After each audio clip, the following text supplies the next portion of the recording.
Assalamualaikum warahmatullahi wabarakatuh. Selamat pagi menjelang siang Bapak Ibu semuanya.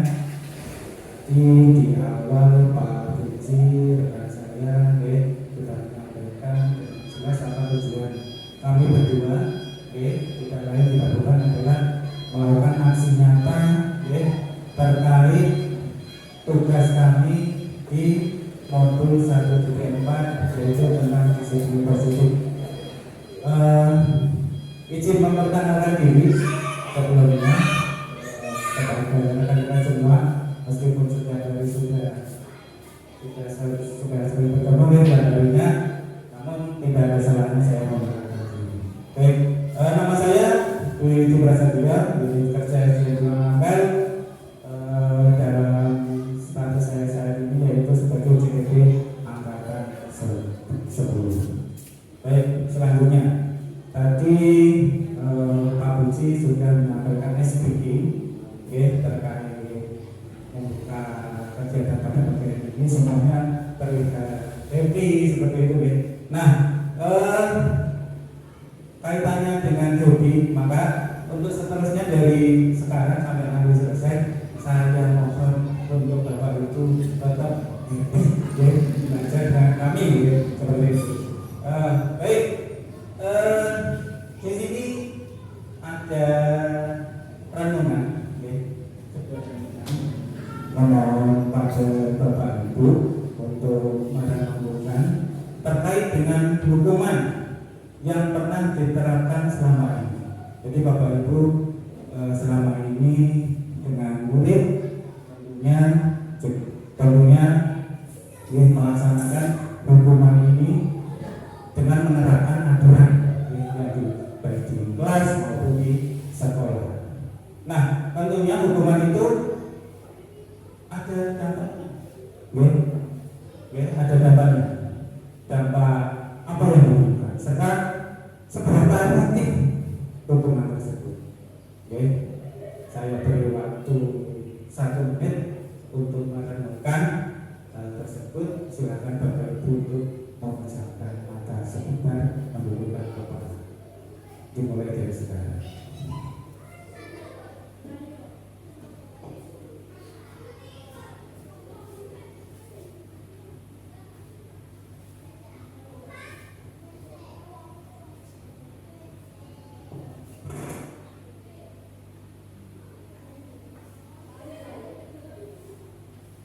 Cukup Bapak Ibu semuanya, terima kasih sudah merenungkan terkait hukuman yang pernah Bapak Ibu laksanakan dan memiliki dampak serta efektif atau tidaknya. Maka ada pertanyaan besar juga, yaitu adakah cara lain yang bisa diterapkan agar para siswa ini tidak merasa terbebani dengan hukuman tersebut. Itu nanti akan terjawab pada akhir penyampaian saya maupun Pak Puji seperti itu. Lanjut Pak Puji. Lanjut Pak Puji. Baik. Ini adalah materi pertama kita yang jadi yaitu terkait dengan disiplin positif. Kalau Bapak Ibu dengar dengan kata disiplin, seperti itu, tentunya ini kaitannya dengan peraturan yang ada di sekolah. Terus nanti kalau nggak menaati peraturan tentunya akan mendapatkan sanksi seperti itu. Itu betul sekali. Kalau dijabarkan disiplin dalam makna kata disiplin itu sendiri, yaitu dengan sesuatu yang dilakukan seseorang pada orang lain untuk mendapatkan kepatuhan, yang mulai menerapkan peraturan sehingga kalau mendapatkan hukuman. Dalam hal ini kita cenderung menghubungkan kata disiplin dengan taat pada aturan. Nah, ini yang menjadi arti dari kata disiplin. Ini memang betul sekali.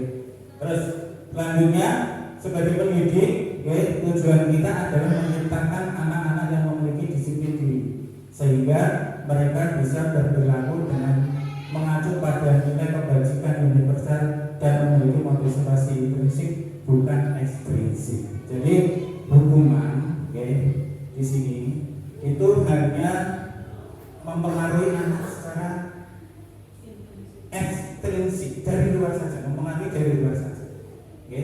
Sedangkan dengan menaati, dengan menyepakati nilai kebajikan bersama universal, itu akan memunculkan diri anak, dengan mematuhi aturan itu, dengan memiliki motivasi intrinsik dari diri sendiri.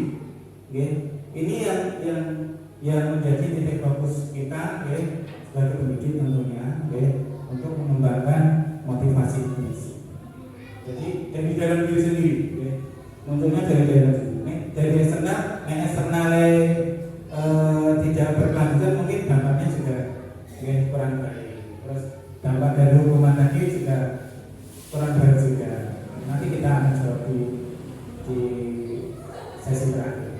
Terus selanjutnya, disiplin positif merupakan salah satu cara menerapkan disiplin yang bertujuan untuk menumbuhkan kesadaran serta memberdayakan anak untuk melakukan sesuatu tanpa sogokan, ancaman maupun hukuman. Jadi disiplin positif ini terkait dengan kebutuhan manusia, kebutuhan manusia. Nanti akan kita pelajari. Kebutuhan manusia paling tidak itu ada yang sudah terkandung di sini, sogokan, ancaman maupun hukuman. Nanti kita akan belajar. Baik, lanjut Pak. Ini Bapak Ibu guru, paradigma teori stimulus respon ke teori kontrol. Nah, pada saat kita menerapkan hukuman, itu kita masih menggunakan teori stimulus respon, dengan mempengaruhi siswa secara eksternal dari luar saja. Nah, sedangkan teori kontrol itu lebih ke dalam diri anak sendiri. Sedangkan perbedaannya di sini kita bisa lihat bahwa stimulus respon itu realitas kebutuhan kita sama terus. Jadi murid itu kudu patuh kabeh, kudu melaksanakan kabeh. Kudu melaksanakan semuanya, dianggap sama rata. Terus kalau menurut teori kontrol itu realitas itu kebutuhan kita itu berbeda. Jadi anak melanggar peraturan, itu memiliki tujuan sebenarnya, memiliki tujuan. Meskipun itu salah, itu memiliki tujuan. Menurut teori kontrol itu seperti itu. Terus yang kedua, semua orang melihat yang sama. Jadi hukuman itu ya seperti itu, harus dilaksanakan, harus dipatuhi, harus dengan sungguh-sungguh dilaksanakan. Tapi menurut teori kontrol, setiap orang memiliki gambaran berbeda. Seperti itu. Tadi saya sampaikan bahwa cara anak menanggapi sebuah hukuman itu berbeda-beda. Ada yang suka melanggar kaitan dengan ibu BK atau ibu Wadulas biar ditanya-tanya, itu tujuannya nanti kebutuhan manusia. Ini kita akan cerita. Terus selanjutnya kita mencoba mengubah pemandangan sama dengan korban. Jadi fokusnya itu sama, yaitu menerapkan hukuman tadi. Terus kalau teori kontrol kita berusaha memahami pandangan orang lain tentang dunia. Jadi secara utuh, baik dia sebagai seorang murid di sekolah dan sebagai seorang sebagai warga masyarakat di lingkungan masyarakat di sekitarnya, baik juga sebagai seorang anak seperti itu. Jadi secara utuh ini tentunya sangat mempengaruhi motivasi tadi, pembentukan karakter anak itu tadi untuk melaksanakan karakter aturan, itu sangat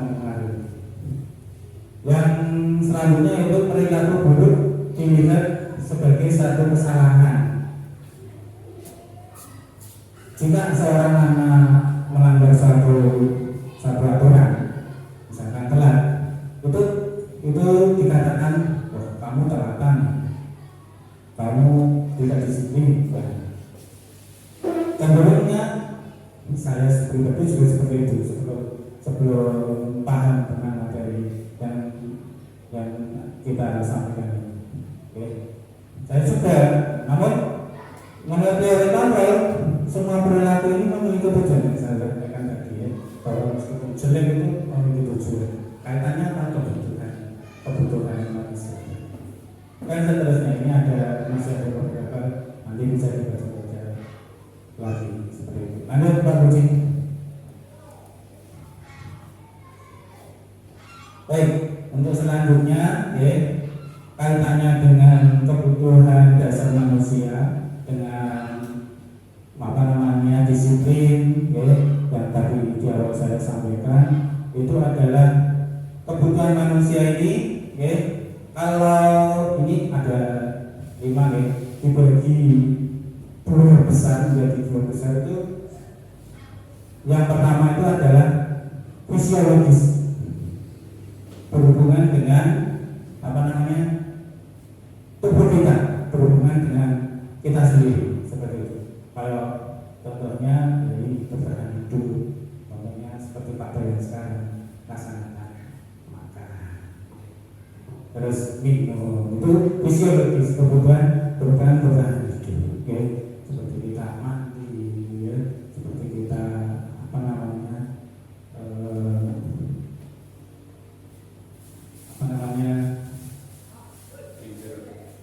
ya patuh tidur. Iya. Karena itu hebat orang-orang kan dipotong bayaran. Itulah sekitar bertahan hidup yang kita lakukan seperti yang kita laksanakan sehari-hari. Terus yang kebutuhan yang kedua yaitu ya sisanya penguasaan, kesenangan, kasih sayang, rasa diterima dan kebebasan itu masuk ke psikologis. Okay. Masuk ke psikologis. Baik, kita lanjutkan. Kebutuhan kasih sayang atau diterima, ini adalah kebutuhan untuk disayangi dan diterima, meliputi kebutuhan akan hubungan dan koneksi, kebutuhan untuk memberi dan menerima kasih sayang, dan kebutuhan untuk merasa menjadi bagian dari suatu kelompok. Ini merupakan kebutuhan psikologis yang kita pelajari selama mengikuti kurang lebih 2 minggu yang lalu. Dan selanjutnya yaitu kebutuhan penguasaan, yaitu kebutuhan ini berhubungan dengan kekuatan untuk mencapai sesuatu menjadi kompeten. Jadi penguasaan ini kaitannya menguasai orang lain, seperti itu, menguasai keadaan bisa. Lanjut. Terus selanjutnya yaitu kebutuhan kebebasan. Nah, kebutuhan kebebasan ini hampir mirip dengan kekuasaan. Kalau kebebasan itu dia lebih pengen bebas, misalkan tidak mentaati aturan, itu salah satu bentuk kebutuhan kebebasan. Selanjutnya yaitu kebutuhan kesenangan. Nah, ini kalau kebutuhan kesenangan tentunya Bapak Ibu semuanya di sini memiliki kesenangan masing-masing terkait senang makan, senang nyanyi, senang melaksanakan hobi, apapun itu. Nah, ini termasuk kebutuhan kesenangan. Untuk selanjutnya terkait slide ini, Bapak Ibu, ada narasi pemantik, sesuai yang sudah saya sampaikan tadi, yaitu kebutuhan manusia, psikologis dan psikologis dan fisiologis. Ada kebutuhan apa tadi? Kebutuhan bertahan hidup, penguasaan, kebebasan, kesenangan, kasih sayang. Nah, ini tolong nanti Pak Guru yang ada di sini Tuhan ini bisa menjawab, bisa memberikan pendapatnya terkait narasi pemantik yang ada di sini. Oke, saya bacakan ya. Ibu Ambar, guru wali kelas 2A di SD Pelita Hadi. Ibu Ambar sedang bingung menghadapi ulah salah satu murid di kelasnya. Namanya adalah Doni. Beberapa anak di kelas 2A telah datang padanya dan mengeluh Doni yang sering meminta bekal makan siang mereka dengan paksa. Jika Anda menghadapi situasi seperti Ibu Ambar, apa yang akan Anda lakukan? Menurut Anda, kira-kira apa alasan Doni melakukan itu? Ini sesuai dengan kebutuhan tadi, kebutuhan manusia. Kira-kira masuk yang mana ya? Kira-kira apa yang dilakukan? Ada yang mau menjawab pernyataan pengatur ini? Salah tidak? Namanya belajar itu dari salah. Seperti masalah tadi tidak mungkin itu apa-apa. Yang penting kita belajarnya dengan happy. Baik, terima kasih buat ini. Oke. Menurut saya itu kayaknya Doni kebebasan kayaknya. Jadi yang faktor kebebasan tadi loh Pak. Jadi itu alasan Doni itu sebenarnya dia bukan karena lapar, bukan karena apa istilahnya dari rumah tidak disiapin makan, tetapi dia ingin cari perhatian. Jadi lebih ke kebebasan. Biasanya kalau saya menghadapi anak-anak seperti ini, saya akan tidak langsung ekstrim teriak atau bagaimana. Saya santai menghadapinya dan saya akan mengajarkan anak yang direbut tadi tidak merasa marah, tapi dengan santai kita akan mengajarkan dia untuk berbagi. Bareng-bareng kita makan kayak gitu. Mungkin karena pengalaman di lapangan sering ya, maksudnya saya kan guru kelas 3, jadinya untuk menghadapi hal seperti ini tidak harus langsung parno dan menghadapi anak-anak seperti lebih ke cari perhatian. Sekian dari saya. Terima kasih Ada buat teman-teman yang lain? atas tanggapannya, atas jawabannya. Mungkin ada monggo Pak Siris. Ya, kalau menurut saya yang pertama kali yang saya lakukan itu adalah karena berhubung banyak teman-temannya yang sudah sudah mendatangi saya untuk mengelola permasalahan tadi. Yang pertama kali adalah saya mengumpulkan teman-temannya untuk mencari informasi kira-kira kenapa alasan ini mau meminta makanan itu. Yang pertama seperti itu. Yang kedua, saya melakukan tugas berdua dengan Doni, menanyakan kenapa melakukan hal seperti ini ke teman-temannya. Setelah itu saya menggabungkan dengan apa yang saya sudah dapat pengalaman dari teman-temannya, terus mencari permasalahan itu benar atau tidak untuk Doni. Setelah mengetahui Doni benar atau salahnya, diajak untuk komunikasi bagaimana mencari solusi agar Doni merasa nyaman untuk bisa makan bareng dengan teman-temannya. Mungkin kan untuk permasalahannya alasan Doni seperti itu mungkin ya orang banyak mereka kurang mampu atau seperti apa kan juga bisa. Jadi anak untuk makan sekian kadang kurang, jadi mungkin tak teman-temannya atau sakunya kurang untuk beli dibuat seperti itu. Terima kasih. Terima kasih Pak Tom atas tanggapan yang diberikan. Baik, menyimpulkan dari tanggapan Bu Ani, ya ini teman saya di kelas rendah. Ini sangat sekali dengan anak-anak. Jadi sosok keibuan itu langsung muncul kalau ada kasus seperti itu. Jadi beliau langsung memberikan solusi bahwa kamu tuh harus seperti ini, sikapnya harus seperti ini ya. Kamu harus mau berbagi sama teman-temannya, oke? Kamu jangan kamu harus minta dulu sama teman-temannya, izin dulu. Teman-temannya juga menanyakan untuk dari Bu Ani menanyakan untuk berbagi seperti itu. Kalau untuk Pak Tom ya, dia berkolaborasi dulu dengan anaknya, dengan teman-temannya, terus dicocokkan dengan apa namanya boninya, ya. Digali informasinya dulu, setelah itu dicari solusinya apa seperti apa, ya.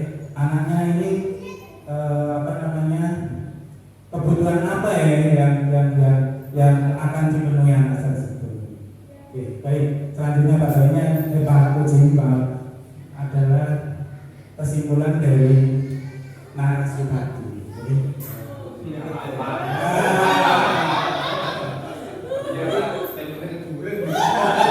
dalam kasus dari dia, apa juga jawaban Boni ketika ditanya oleh keluarga adalah karena ia lapar ternyata, dan orang tuanya tidak membawakan bekal makan siang. Maka kebutuhan dasar yang sedang berusaha dipenuhi oleh Boni adalah kebutuhan untuk bertahan hidup. Tepuk tangan buat kita semua. Sudah berapa menit, Pak? Satu lagi ya? Satu lagi ya? Baik, satu lagi. Ini udah diceritakan ya. Baik, narasi pemantik. Ibu guru bilang, aku tidak boleh bersenandung sewaktu mengerjakan tugas. Katanya kelas harus tenang, tidak ada suara. Kan nggak seru jadinya. Ini kebutuhan apa ya?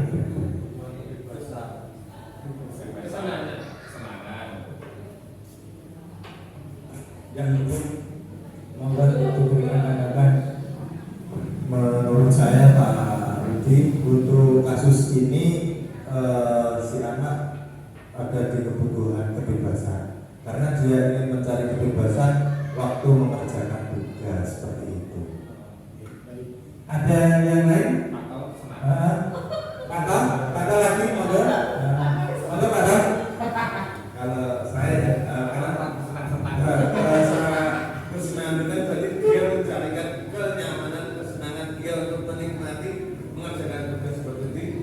Akan ada karakter anak yang saya harus seperti ini biar saya bisa mengerjakan tugas itu. Kesenangan anak saya mengerjakan tugas harus dengan ngomong, kan jadi otomatis imajinasi dia jalan seperti itu. Bisa gitu.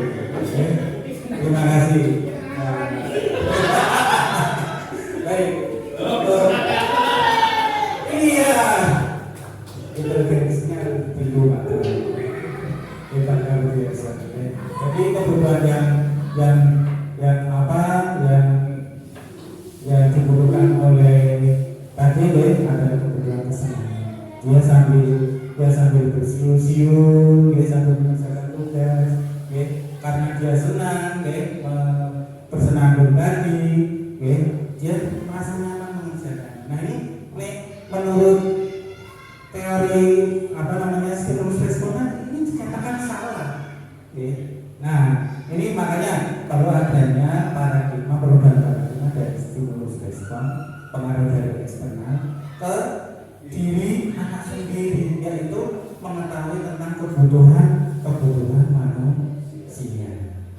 Sebenarnya masih banyak lagi pertanyaan karena waktu yang apa namanya harus dibagi-bagi, saya harus mengakhiri apa namanya penyampaian materi dari saya. Oke, selanjutnya Pak Puji monggo waktu dan tempat.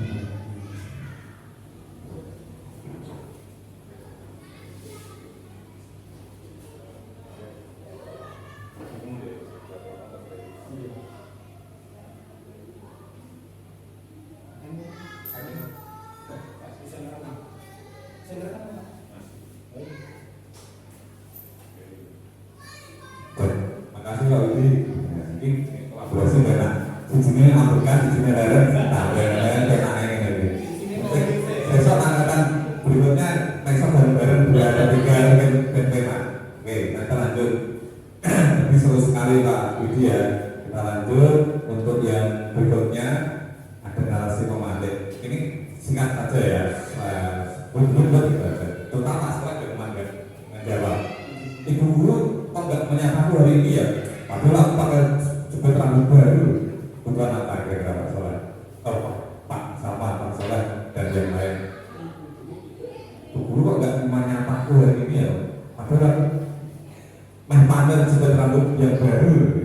Kalau gue ini kan kelas 1 ya kira-kira ya. Main pamer jepit rambut.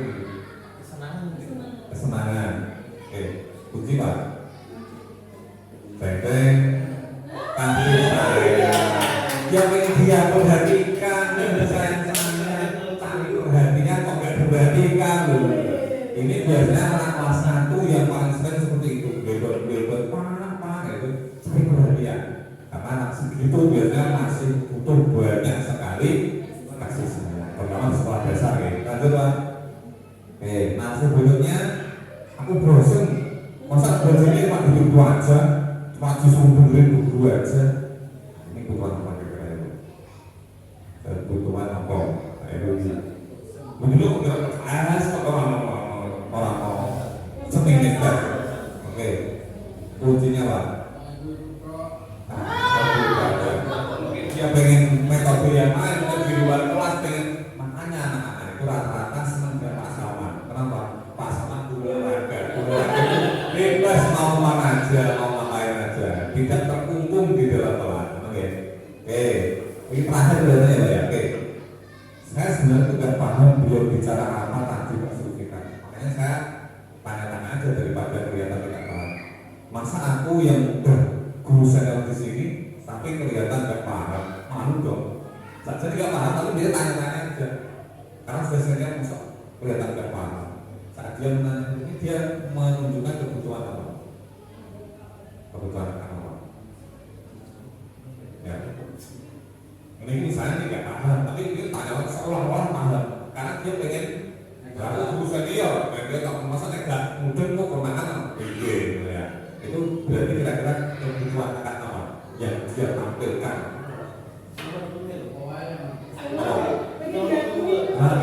Tadi ada berapa 5 ya? Survival tadi itu love and belonging, kasih sayang rasa diterima, kesenangan, kebebasan. Nah ini penguasaan. Ya, betul. Dia pengen kelihatan super power, berkuasa, hebat atau enggak itu. Itu kan rata-rata juga seperti itu juga kan. Dia pengen lebih dari yang lain, bahkan menutupi apa namanya kekurangan dirinya. Dia nggak mau mengakui. Oke, lanjut Pak. Baik. Nah ini materi tentang keyakinan kelas. Sebelum materi ini SBB dulu Pak. Nah, yo Pak Soleh pengen lucu-lucu nih. Nah, slideshow Pak. Oke, slideshow kanan. Oke. Kita bermain. Nah, kita permainnya adalah tebak kata. Aturannya sederhana.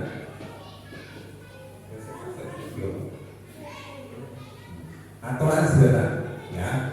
Bapak Ibu tugasnya menyebut warnanya, bukan paham.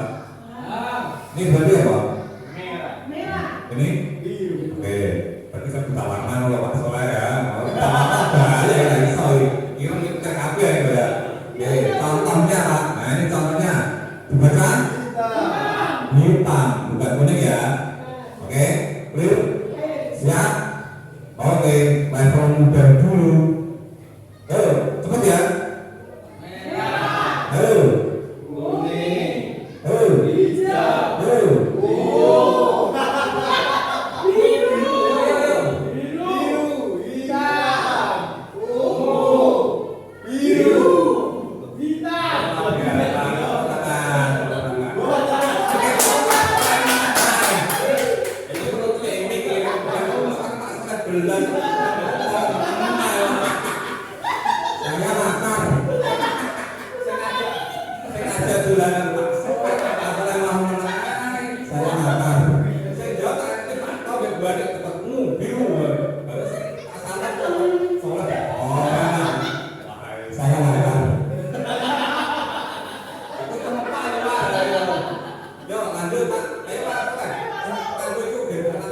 Jawab, yuk, level sedang.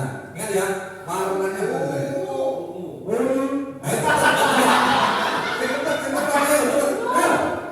Ungu, merah, biru, biru, abu-abu, ungu, pink,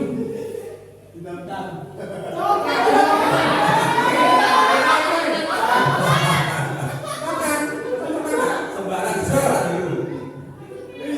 hijau, kuning.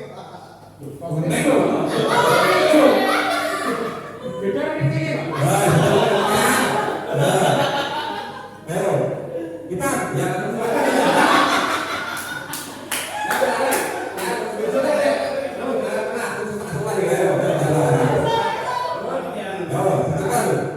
merah, hijau, hijau,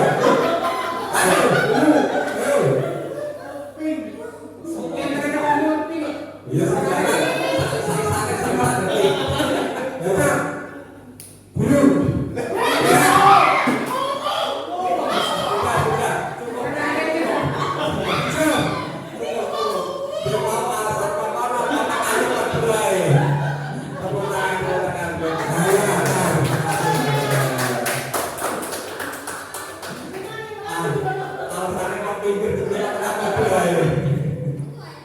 Oke, lanjut. Baik, kita akan materi keyakinan kelas. Apa sih keyakinan kelas itu? Keyakinan kelas itu berbeda dengan aturan. Ya, selama ini kita tahu adalah aturan. Bedanya keyakinan kelas dengan aturan adalah bahwa keyakinan kelas itu dibuat secara bersama-sama. Jadi ada dua anak-anak juga itu berbuat. Nah, sedangkan kalau aturan anak-anak tidak tahu. Makanya aturan biasanya anak-anak nggak paham, nggak tahu. Nah, sebenarnya ada 3 prinsip yang dipenuhi dalam pembuatan keyakinan kelas, yaitu prinsip kepemilikan, prinsip pilihan, dan prinsip keterlibatan. Pertama, dia terlibat karena membuat. Karena terlibat, dia punya banyak pilihan. Mau milih apa? Ya kan? Kalau dia terlibat dan memilih, otomatis dia punya masa memilih. Ini pilihan. Kalau saya nggak menaati, itu pilihanku sendiri. Itu saya yang terlibat sendiri. Beda dengan aturan. Aturan itu beda. Dia nggak tahu. Tujuan dari keyakinan kelas. Nah, bedanya tujuan dari keyakinan adalah keyakinan ini menumbuhkan yang sama oleh tadi motivasi intrinsik. Dia sadar, bukan karena terpaksa, tapi sadar dari dalam dirinya. Caranya membuat keyakinan kelas adalah aturannya atau rambu-rambunya adalah pertama lebih abstrak, tidak spesifik teknis. Masuk jam 7, pulang jam 12. Misalnya diganti dengan datang dan pulang tepat waktu. Nah, itu sudah abstrak. Tepat waktunya jam berapa? Mungkin tepat berbeda. Kan bisa saja, pulangnya tepat berbeda. Bedanya dengan tadi jam 7 kan mau jam 7 spesifik. Bedanya dengan aturan itu. Kedua, berupa pernyataan yang universal secara umum, hampir sama dengan abstrak tadi, tapi hampir sama dengan abstrak ya, abstrak umum universal. Yang ketiga, dibuat dalam bentuk positif, artinya menghindari kata larangan, menghindari kata tidak boleh, larangan jangan. Misalnya tidak boleh merokok, diganti dengan kelas bebas asap rokok. Nah, itu berbeda. Jadi menghindari kata-kata yang negatif supaya apa? Tumbuh motivasi yang positif. Nah, oke. Yang keempat, sedikit saja, singkat-singkat saja, tidak perlu terlalu panjang supaya mudah diingat. Kelima, sesuai dengan kondisi kelas. Jadi masing-masing kelas juga. Aturan kelas 1 dengan kelas 6 tentu beda. Kata-katanya untuk kelas 1 dan kelas 6 juga pasti berbeda. Oke. Dan ini yang keenam, semua dilibatkan. Bahkan ada rencana saya pribadi untuk kelas 6 besok, kalau saya disuruh mengajar kelas 6 lagi atau kelas berapapun, saya ingin melibatkan kelas tua. Jadi guru, murid, dan orang tua membuat keyakinan kelas supaya orang tuanya juga tahu apa sih aturan di kelas itu. Supaya kalau ada yang salah, orang tua juga ikut terlibat untuk membetulkan kesalahan. Oke. Nah, jika ada yang melanggar, maka siswa diajak untuk kembali keyakinan kelas yang sudah disepakati. Sehingga akan menjadi pembelajaran positif, tumbuh motivasi yang intrinsik, sadar diri. Karena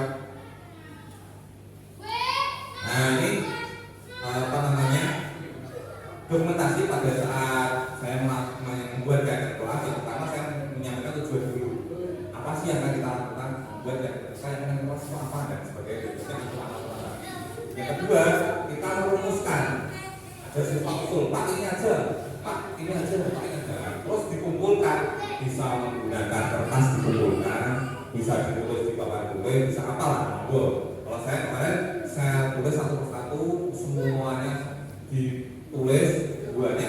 Setelah itu baru dipilih-pilih mana yang perlu dimasukkan dalam keyakinan kelas. Kalau terlalu buahnya nanti kan enggak efektif malah gitu. Oke, lanjut. Setelah jadi, nah itu kami menyepakati. Nah, setelah menyepakati tidak diimplementasikan. Yang kemarin saya lakukan, siswa membuat sendiri. Tak suruh buka apa, mereka yang ngetik sendiri, mereka yang membuat desain sendiri. Bahkan foto backgroundnya mereka request, Pak, backgroundnya kita foto bareng. Nah, kita foto bareng dan setelah itu dicetak. Nah, dicetak menggunakan NFT 20.000 sudah cukup, ditempelkan di tempat yang mudah dibaca, tidak terlihat, mudah diakses oleh publik. Jadi kalau dia lupa, yang kelas apa ya kita kemarin begitu. Di antaranya kita lanjut, Pak. Nah ini yang contoh untuk kelas 6 kemarin ada beberapa, itu membuang sampah di tempatnya, membersihkan kelas sesuai jadwal, mengerjakan tugas tepat waktu, saling menghormati terhadap guru dan teman, menjaga kerapian, berbicara yang sopan, menjaga kerukunan. Ini beberapa bahasanya juga bahasa anak-anak yang membuat itu kaitannya dengan keyakinan kelas. Oke, kira-kira Bapak Ibu bisa membuat keyakinan kelas? Ya, mungkin nanti ini mumpung momentumnya mau ke tahun pelajaran baru, nanti bisa masuk bisa harus coba dulu aja. Oke, tadi didasari dengan memunculkan motivasi intrinsik anak biar dia berbuat baik, berbuat benar bukan karena takut gurunya, tapi karena dia merasa butuh untuk berbuat baik. Oke, motivasi dalam manusia ini berubah juga dari sini. Nah, motivasi merupakan dorongan yang timbul pada diri seorang setelah sadar atau tidak sadar melakukan suatu tindakan dan tujuan tertentu. Selama ini setidaknya ada tiga motivasi, yaitu yang pertama menghindari ketidaknyamanan dan hukuman. Dia berbuat itu karena supaya tidak dihukum. Nah itu ya. Misalnya kita berada pagi supaya tidak dipotong, ya. Fingerprint jam 7 supaya tidak dipotong. Itu kan karena itu menghindari hukuman. Itu motivasi. Ya, oke. Ada juga yang motivasinya mendapatkan imbalan, mendapatkan penghargaan, Pak. Dapat bintang, tanda bintang di kelas karena dapat nilai bagus, mendapatkan hadiah apa, gitu ya, karena juara.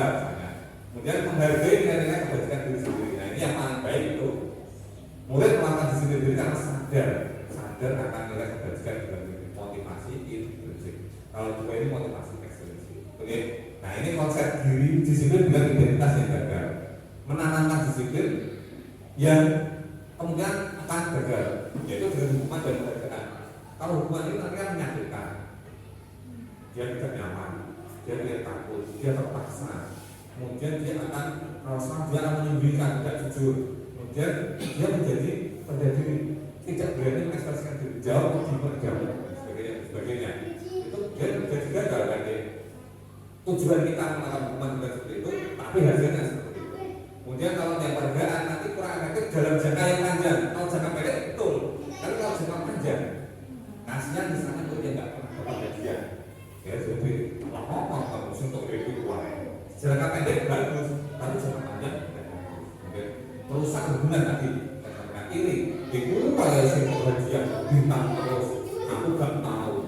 Aku mau pulang apa atau hadiah. Nah ini jangka pendek bagus. Kemudian mematikan kreativitas karena dia mau melakukan kalau hanya mendapatkan nggak ada penghargaan, nggak mau lah itu kan repot juga kan. Kemudian penghargaan ini bisa menghukum dengan ranking. Biasanya penghargaan itu mesti di ranking. Nomor 1 dapat hadiah apa, nomor 2 dapat hadiah apa. Ya, merampas hak untuk menghargai diri sendiri. Dia kemudian tidak mau menghargai diri sendiri hanya karena pengen mendapatkan hadiah. Oke, lanjut. Kalau yang berhasil atau kita sukses itu kita menggunakan konsekuensi dan restitusi. Konsekuensi adalah penguatannya jangka pendek. Konsekuensi misalnya dia salah, harus akibatnya apa? Konsekuensinya apa? Hanya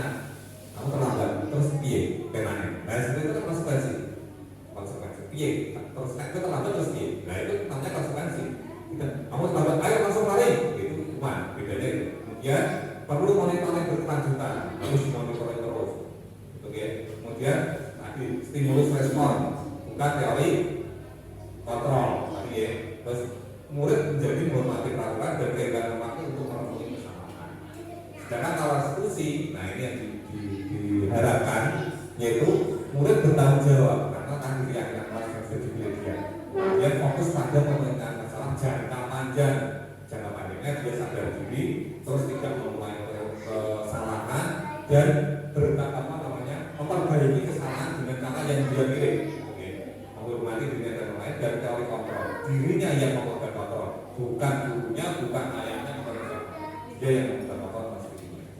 Kemudian murid menjadi bersemangat untuk memperbaiki kesalahan karena tumbuh dari dirinya sendiri. Oke, lanjut. Nah ini pengertian restitusi. Apa itu restitusi yang sering digaungkan? Proses menciptakan kondisi bagi murid untuk memperbaiki kesalahan sehingga bisa kembali ke kelompok mereka dan menjadi lebih kuat. Jadi salah itu tidak apa-apa, yang penting memperbaiki. Fokusnya bukan di kesalahan yang dihukum, tapi memperbaiki. Jadi bukan terjerat, tapi perbaikan. Itu bedanya dengan hukuman. Hukuman kan biar jerat, apa? Tujuan hukuman itu apa? Nah, kapok wes kan gitu. Nah, ini memperbaiki supaya lebih baik. Nah, itu bedanya hukuman dan restitusi. Nah, ini dari restitusi. Bukan menebus kesalahan, tapi belajar dari kesalahan, memperbaiki hubungan, tawaran bukan paksaan, dia ada pilihan. Kemudian menuntut untuk melihat ke dalam diri, mencari kebutuhan dasar yang mendasari tindakan tadi, kesenangan, kebebasan dan sebagainya, apa yang mendasari tindakannya, kemudian menguatkan dan fokusnya adalah pada solusinya Pak. Oke, lanjut Pak. Nah ini kalau lebih teknisnya perbedaan antara hukuman, konsekuensi dan restitusi. Nah, dia berbeda. Ada siswa yang sering tidak mengerjakan PR. Nah, kalau hukuman, ayo hormat bendera 10 menit. Gurunya marah-marah supaya takut supaya dia tidak mengulang lagi, gitu kan? Ini yang mungkin selama ini kita lakukan karena merasa ini efektif. Oke. Kalau konsekuensi, guru memberi konsekuensi untuk mengerjakan PR-nya pada jam istirahat dan dikerjakan 2 kali lipat. Ayo, sampai kadara kamu untuk istirahat, kamu mengerjakan tidak mengganggu pelajaran kan?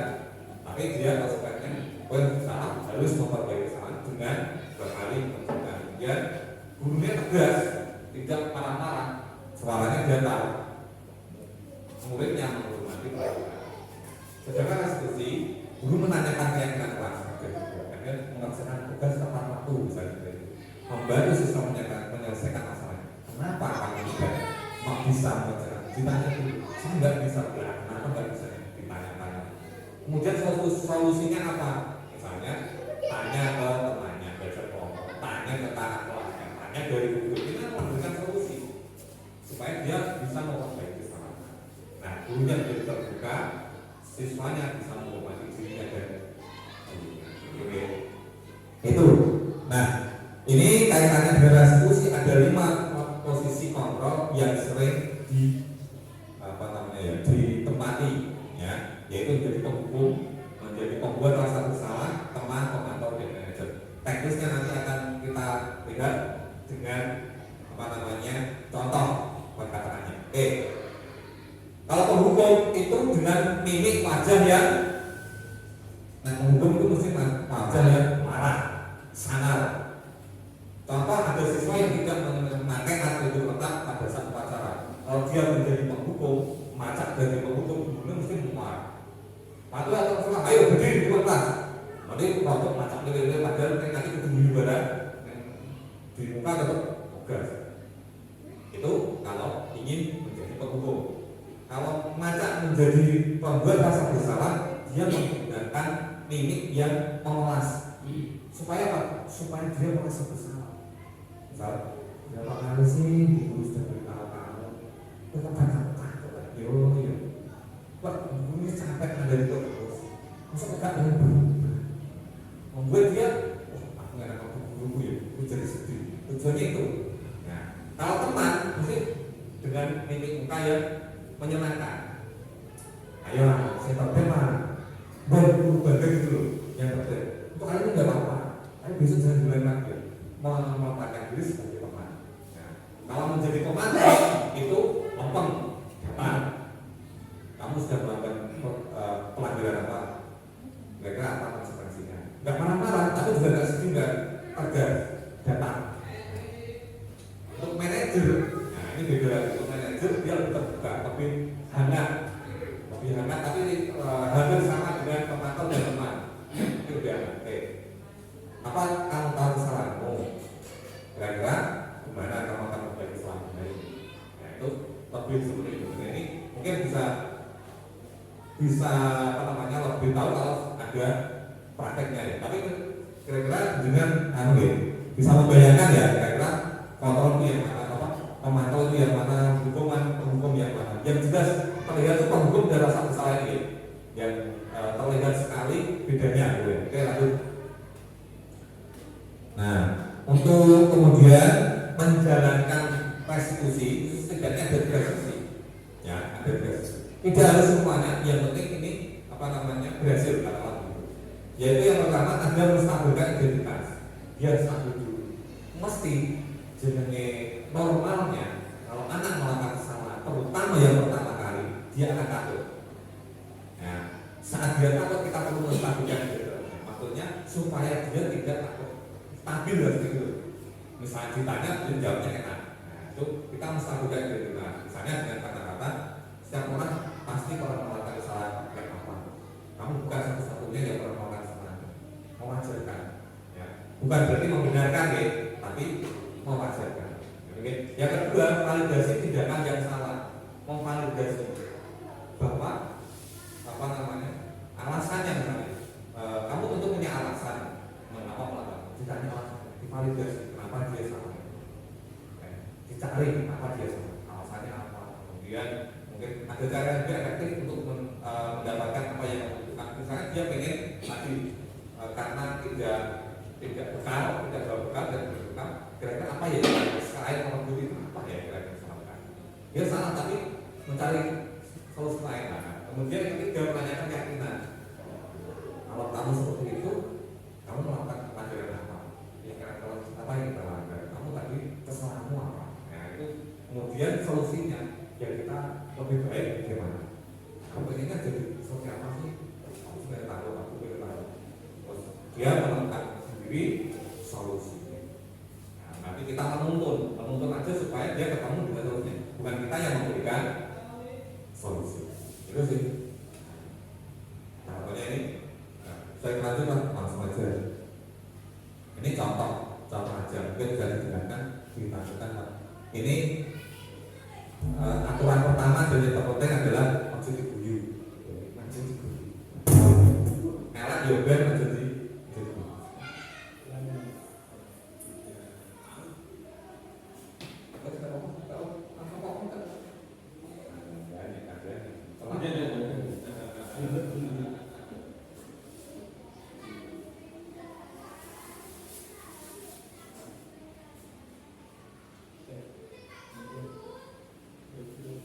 ini contoh yang sudah saya lakukan dengan salah satu murid ya, kemarin ya.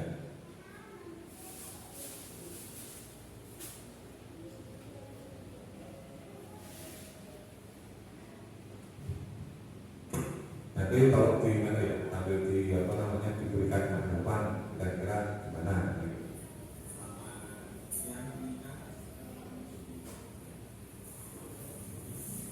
Sudah tahu belum kira-kira kenapa kamu Pak Puji panggil ke sini? Belum tahu? Oke. Ada merasa kamu melakukan kesalahan nggak hari ini? Apa yang kamu lakukan kira-kira yang salah ini? Terlambat masuk sekolah. Itu tadi pacaran ya? Kamu Puji lihat tadi nggak ikut pacaran betul? Kamu terlambatnya kapan? Pada saat apa? Pas bergulir atau pas bukan apa? Oh, pas bukan bergulir. Ya lumayan lama ya. Terus kamu tanya kemana? Sembunyi di mana?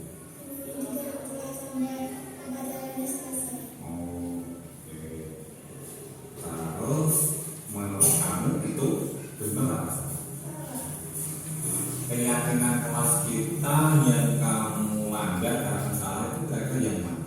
Kita kan menyampaikan kelas ya kan, yang mana yang kamu nggak lakukan. Ada terlambat semua dan tidak jujur. Kalau boleh tahu, kamu kan nggak pernah terlambat sebelumnya, jangan sekali. Nanti kenapa terlambat? Bangunnya kesiangan. Nggak biasanya kamu bangun kesiangan. Kenapa kamu bangun kesiangan hari ini? Nah, apa yang kamu mau? Ya, jadi kamu main HP, terus terlambat, terus nggak ikut upacara, terus bohong gitu ya, nggak jujur. Kamu kan jujur salah apa? Itu mungkin karena kamu takut. Iya betul. Takut kenapa? Memang kamu suka kamu. Nah, itu kan harus tidak. Kira-kira kalau kamu melakukan kesalahan yang sama nanti, kira-kira apa yang kamu lakukan? Jujur.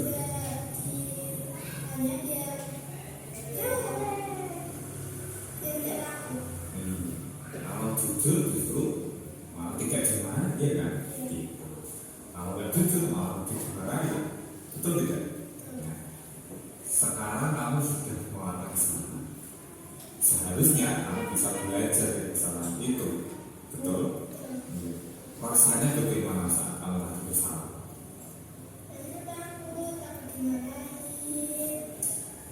Tidak nyaman itu, aku kalau terjadi apa-apa gitu. Terus yang kamu lakukan ke depan supaya tidak terulang lagi bagaimana? Nggak tidur kemana-mana, dan nggak bangun kesiangan, nggak banyak main HP, terus bangun pagi biar nggak terlambat sekolah. Oh iya. Ini dari kamu seperti itu ya?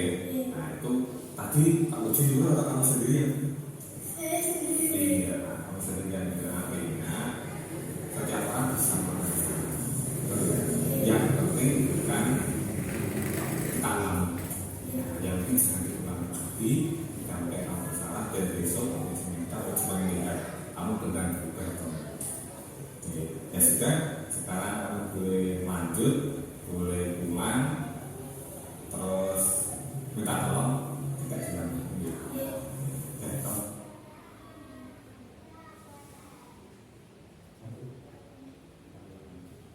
Waalaikumsalam warahmatullahi wabarakatuh. Perkenalkan, nama saya Monica dari kelas 6. Hari ini aku mau menyampaikan tentang perasaanku setelah melakukan kesalahan tadi. Dan rasanya lebih tenang setelah dinasihati Pak Puji dan ternyata gak dimarahin. Terus aku juga bisa lebih belajar dari kesalahanku yang kemarin. Assalamualaikum warahmatullahi wabarakatuh. Terima kasih.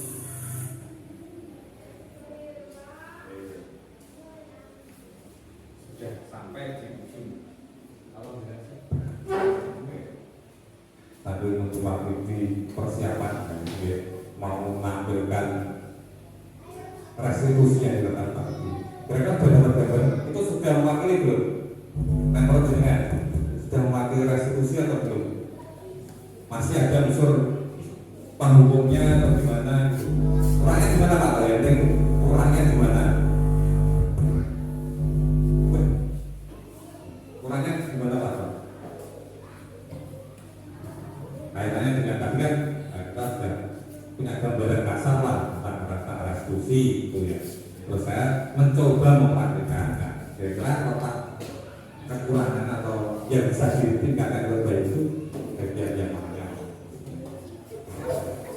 yang besar itu, menurut saya sih, saya dengan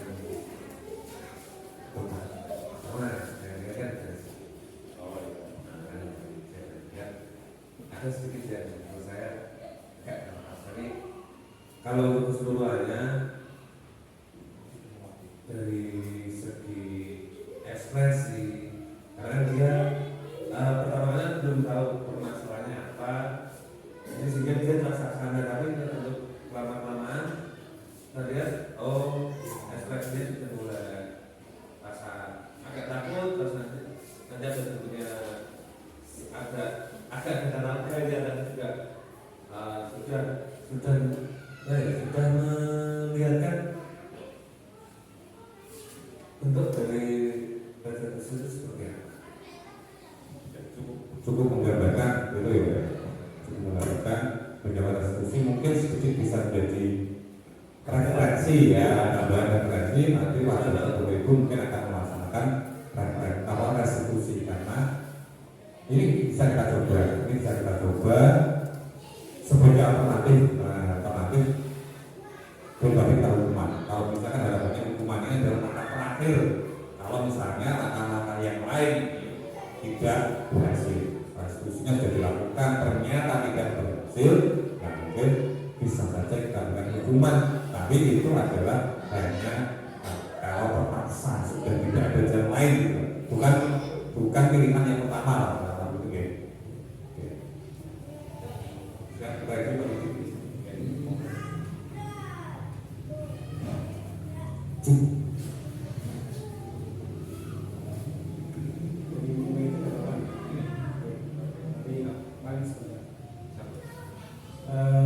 Melanjutkan apa yang disampaikan Pak Puji, di sini juga saya melaksanakan kegiatan segitiga restitusi yang menjadi objek tentunya adalah siswa murid kelas 4.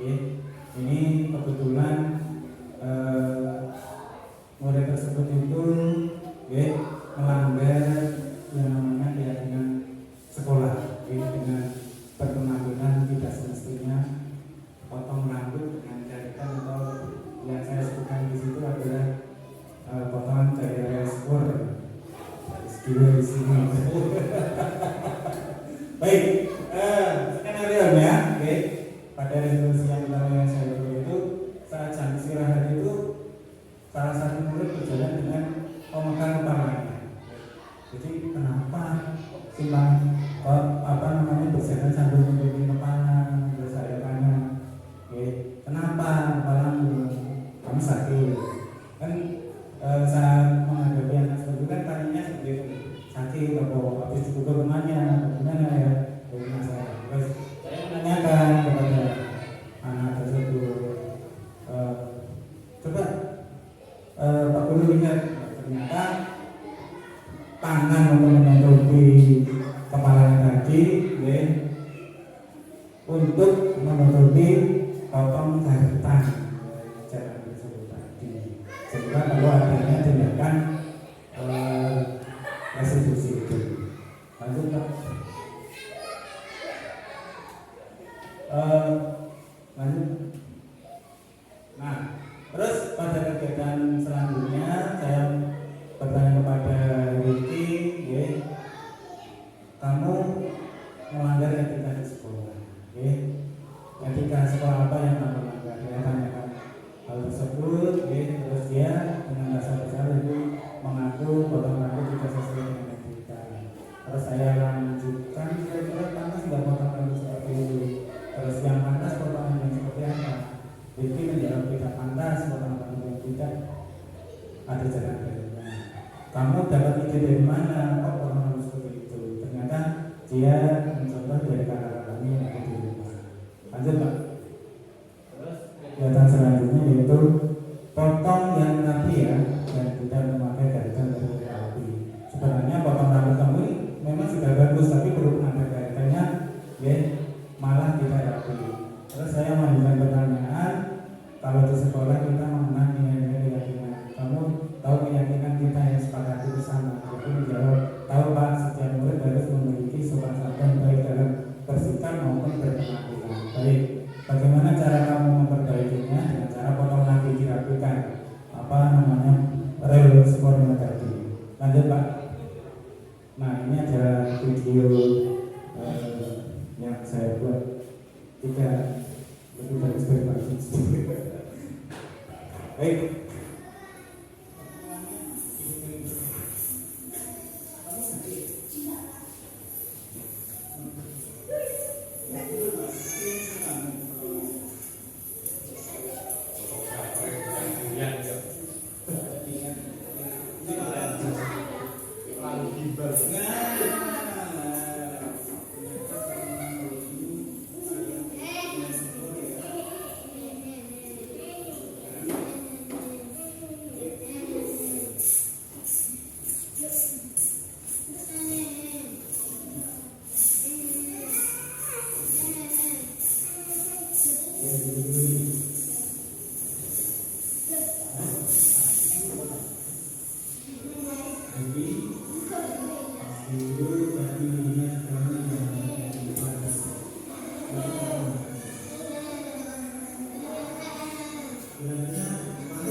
Baik, itu cuplikan video dari saya pelaksanaan diskusi. Monggo Bapak itu bisa memberi tanggapan sedikit, bisa memberi saran atau kritikan bahkan untuk memperbaiki resolusi yang sudah saya laksanakan. Monggo salah satu, Pak Saleh. Monggo Pak Saleh. Kayak ini mana? Ayo saya Pak. Ini Pak.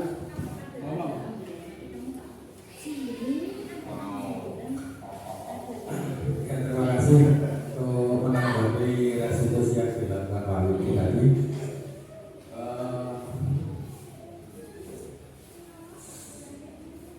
Apa ya? Menurut saya agak kurang sedikit itu sih masalah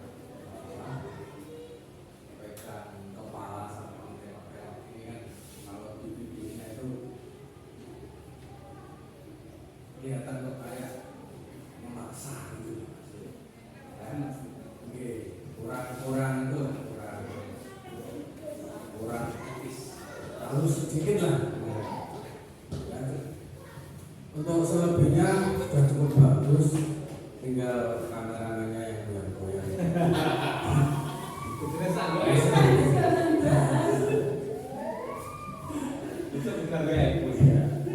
Mungkin hanya itu saja. Terima kasih. Terima kasih atas tanggapan dari Pak Guru terkait resolusi tadi yang tadi. Nanti pada bagian yang sebenarnya akan saya pertemukan. Terima Pak Ucin ini selanjutnya. Pak Akhir. Cukup. Ya, ini Pak Akhir.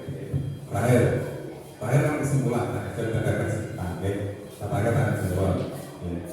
Ini sebenarnya pengen komentar tapi gak dikai waktu untuk komentar. Saya pengen gagal komentar tadi Pak Widi sering mengatakan jangan dan tidak boleh.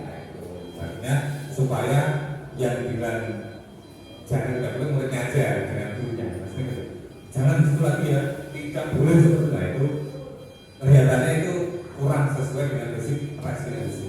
Ya itu nanti. Ya lanjut. Adakah yang mungkin perlu didiskusikan lagi, ada yang mungkin Bapak Ibu kurang paham atau yang ditanyakan gitu tentang 1 jam lebih kita tadi berdiskusi di forum ini? Gak ada. Benar ya, oke. Ini refleksi hal yang baru yang dapat pembelajaran baru atau pengalaman baru atau apa yang baru pandangan dapat dari diseminasi hari ini itu apa? Nah, selama 1 jam lebih.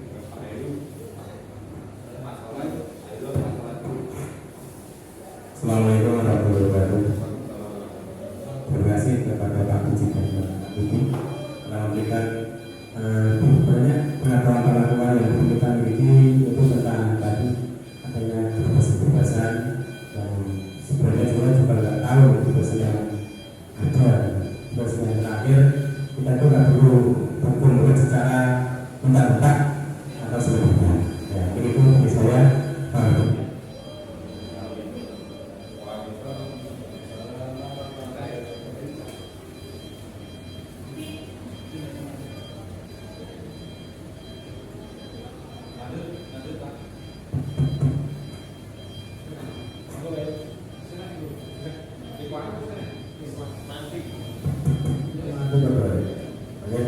Terima kasih. Untuk hal baru cukup banyak yang tadi sudah dijelaskan sama Pak Soleh itu. Hal barunya lumayan banyak yang saya dapat untuk hari ini, termasuk menghukum anak, memberi hukuman kepada murid itu tidak boleh seperti itu dan harusnya begini. Nah, itu juga ilmu baru. Terus tentang restitusi tadi banyak sekali ya, hari ini yang kami bertanya bagaimana menjalankan restitusi tadi. Terus ada pertanyaan dan omongan yang perlu kita jaga kepada anak, terus bagaimana pendekatan kepada anak, dan semuanya tertuju pada kebutuhan anak masing-masing. Mungkin itu yang saya dapat untuk hari ini. Terima kasih. Saya kira dua pendapat tadi sudah mewakili semuanya bahwa itulah memang sesuai dengan apa yang kita sampaikan. Artinya tenang bahwa ya betul muaranya dari, kalau boleh disimpulkan semua dari apa yang kita sampaikan, muaranya adalah menumbuhkan motivasi intrinsik dari dalam siswa. Begitu supaya dia berbuat baik itu bukan karena orang lain, tapi dari dirinya sendiri yang begitu. Kita tugasnya hanya menuntun. Sekarang kita perlu mengubah paradigma bahwa mereka bukan robot, mereka bukan mobil motor yang bisa kita atur mau kemana aja. Tapi kita tugasnya hanya menuntun. Mereka punya daya, punya sesuatu yang bisa mereka tingkatkan, punya potensi yang kita tuntun supaya dia tidak keluar jalur yang salah. Intinya seperti itu. Yang terakhir kita mau memetakan akses sekolah. Kira-kira ya kalau kita mau menanamkan budaya positif di sekolah, kesempatan kita apa aja, aset-aset kita apa aja. Kira-kira apa Pak? Kita menanamkan budaya positif di sekolah. Nah, kelas sekarang itu sikap kita peraturan yang bagus lah, kebiasaan yang biar karakternya muncul dan sebagainya. Itu kita punya apa aja sih? Gitu loh maksudnya. Kita punya apa aja yang bisa mendukung itu. Kita punya pakai paradigma yang berfokus pada kekuatan kita, gitu. Bukan kelemahan jelas muridnya sedikit, ya muridnya dari desa dan sebagainya. Kita yang kalau kekuatannya aja, kekuatannya kira-kira apa Pak? Saling mendukungnya satu. Kekuatan kita apa? Saling mendukungnya antar sesama warga sekolah. Kompak berarti ya? Iya. Kompakan. Berarti Pak. Kekompakan, terus bisa saling mengisi ya, itu juga semangat. Ya, kolaborasi. Kolaborasi ya, antara satu dengan yang lain, terus dukungan, saling mendukung juga semua sisi lah dari teman, dari cara sarana juga mendukung, dan menurut saya juga lumayan lah di sini. Terus lagi masyarakatnya juga bisa mendukung. Coba Pak. Oke, dari contoh aset Pak Salah ngomong teman. Ya, untuk selanjutnya yaitu tentang sopan santun anak. Nah, itu sangat luar biasa. Kita bisa lihat sendiri setiap pagi anak-anak kalau kita baru hadir menghadiri kita bersalaman. Nah, itu luar biasa sekali. Yang selanjutnya tak ada bagus anak-anak kita suruh langsung siap Pak, siap. Nah, itu sangat luar biasa. Begitu Pak. Terima kasih. ya. Jadi kita punya aset ternyata ya untuk melakukan ini. Gurunya muda-muda, gurunya paham tentang ini, gurunya kompak, saling berkolaborasi, saling bersih. Muridnya kurang punya karakter dasar yang bagus, ya kan? Karakter dasarnya dia nggak nakal lah, nggak berontak dan sebagainya. Mereka bagus, mudah untuk diarahkan lah seperti itu, okay? Dan juga atasan betul, masyarakat juga untuk mendukung. Jadi itu kita gunakan aset-aset itu untuk menumbuhkan budaya positif di sekolah. Kira-kira Kekuatan kita yang paling penting adalah anak-anak itu mempunyai rasa empati yang luar biasa. Ketika salah satu sakit atau salah satu apa istilahnya ada yang kesusahan atau membutuhkan, mereka langsung responnya cepat. Dan itu adalah karakter positif yang mungkin istilahnya kita dari dasar itu sudah punya itu, bukan mungkin. Kekuatan kita terletak di situ. Iya, saya pergi dengan pribadi mungkin ya. Betul. Yang penting karena betul anak-anak sini punya kepedulian sosial yang luar biasa. Tanpa kita minta, kalau ada temannya yang sakit yang mereka inisiatif menengok lah, membantu lah. Orang saya itu pengalaman kelas 6 itu ada teman yang lupa tidak membawa sangu, temannya urunan. Jadi jajan itu dikayaknya gitu loh. Ini kan karakter dasar yang sulit untuk dirubah, itu karakter sulit. Kita punya karakter dasar. Jadi komplit ya, dari atasan mendukung, gurunya mendukung, anak-anak mendukung, masyarakat mendukung, dan sarana prasarana juga tidak terlalu apa ya kurang lah. Jadi intinya adalah simpulan kita siap untuk menumbuhkan budaya positif. Oke, ya. Terima kasih. Yang terakhir ini sesuai dengan apa namanya standar nasional pendidikan lah. Oke, lanjut Pak. Ya, terakhir adalah harapannya semoga sesi diskusi hari ini membawa manfaat sehingga kita bisa mewujudkan anak didik kita yang sesuai dengan profil pelajar Pancasila. Ya, kita tutup dengan salam ya, salam Merdeka Belajar. Nanti saya sampaikan salam Merdeka Belajar dengan menghentikan guru penggerak, tergerak, bergerak. Nah, bisa nggak? Kita coba. Salam Merdeka Belajar. Guru penggerak, tergerak, bergerak, menggerakkan. Terima kasih kami ucapkan. Mohon maaf atas segala kekurangan. Terima kasih atas segala perhatiannya. Tapi dan kurangnya kami mohon maaf. Semoga apa yang kita lakukan bermanfaat. Wabillahi taufiq wal hidayah. Wassalamualaikum warahmatullahi wabarakatuh. Terima kasih Pak Puji atas waktunya. Saya harus melaksanakan closingan. Closingan.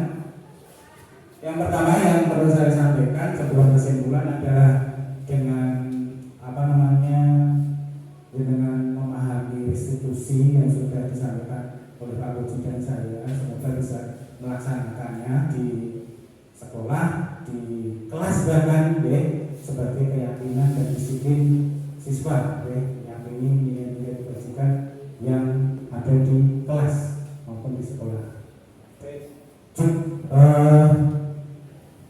Tujuan utama dari kegiatan restitusi itu, menghindari hukuman dan melaksanakan restitusi itu adalah menciptakan suasana sekolah yang aman, nyaman, serta menyenangkan bagi murid, sehingga hal ini akan mendukung motivasi belajar siswa dari mulanya alas-alasan menjadi lebih bersemangat, karena mereka tumbuh semangatnya itu berasal dari dirinya sendiri, seperti itu. Baik, yang terakhir adalah kesimpulan dari sesi ini adalah semoga yang saya sampaikan itu bermanfaat bagi kita semua, dari saya dan Pak Guru dari sini semua. Kita bisa laksanakan demi pembentukan karakter, demi murid-murid SD Tuhan Ampel agar lebih baik ke depannya terkait dengan pelaksanaan program belajar Pancasila dan kurikulum merdeka yang saat ini sedang kita laksanakan. Baik, yang terakhir penutupnya seperti Pak Guru mohon dengan sangat setelah saya